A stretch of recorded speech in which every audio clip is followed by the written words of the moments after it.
5 years ago, I was having some troubles in my life, and I was having a tough time. I gained a lot of weight. You see that picture back there? Yeah. That was me a few years ago. I weighed over 350 pounds. 353 pounds. That's pretty big, isn't it? People have ever, and you can just do it by raising your hands and being really quiet. How many of you in here know how to set goals? All right, put your hands down. How many of you have ever worked really hard to reach that goal and then didn't make it happen? Okay, good job. You guys are awesome. You know, sometimes when we're in life, whether we're young or whether we're old, and we have these goals and we really, really want them. Maybe we want to be a baseball player. Maybe we want to be the best in the band. Maybe we want to do good in school. And we try really hard, but we come up just a little bit short. And sometimes it hurts a little bit. Sometimes we get frustrated, maybe we get angry, and it bothers us, trying my hardest. I had a goal to become a good wrestler, but at first I had to take some lumps. You guys know what taking some lumps is? No. It means getting beat up a little bit once in a while. Sometimes you don't win. Sometimes you don't win it ever. But the harder you try and the more you keep trying, the better you get. I was always having fun. I worked really hard, but I was always having fun. I didn't win all the time. Then I got into high school and I started wrestling a little bit more. And I went on and I won 2 state titles here for Belle Plaine. I was really proud. Even as an old 34-year-old guy, I'm still proud of what I did when I was in high school. Can you do that?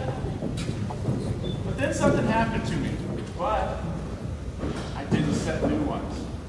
I got there. It was so hard to get there, and then I got there, and I went, oh, well, I guess I'll become a national champion if someday I wrestle the Olympics, because now I'm at the University of Iowa. And it doesn't work that way. When you meet your goal, when you reach your goal, guess what you have to do? Set new ones. If your goal is to be the captain of the football team, you have to set another one once you get there. To be a good leader, to be a good example. Sometimes I struggled with being a good example. I started making bad choices. I started getting hurt, and I couldn't figure out what was wrong. When I was younger, when I was in high school, I never got hurt. I didn't get hurt. Maybe once that I can remember. Because I was always doing the best I could. When I was 20 years old, the first time I ever quit. And you know what happened once I quit one time? It got easier and easier to quit. See, here's what I did. I had a couch in my living room, and I turned the couch just right so that when I watched TV, I didn't even have to turn my head. Oh my gosh, that's lazy.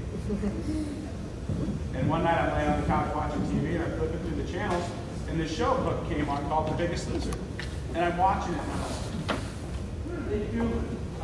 All these big people, bigger than me, were out on this NASCAR racetrack, and they're trying to put each other in this car and then push them around. And you know what I did when I was laying on the couch being lazy? I started making fun of them. My gosh, look how big they are. What are they doing? I can't believe that. And as I kept watching the show, I started thinking, you know what? Maybe I should try to be on this show. And that day, after I was watching the TV show, I rolled off the couch. Like, really? I rolled off the couch. And then I stood up, and I walked across the living room, and I sat down on my computer. And I found out the next day, just a couple hours from my house, there was an open casting. About 2 years younger than I am. And when I was in school, Timmy was probably almost 300 pounds. He was really big. And I used to make fun of him and give him a hard time. And I didn't think anything of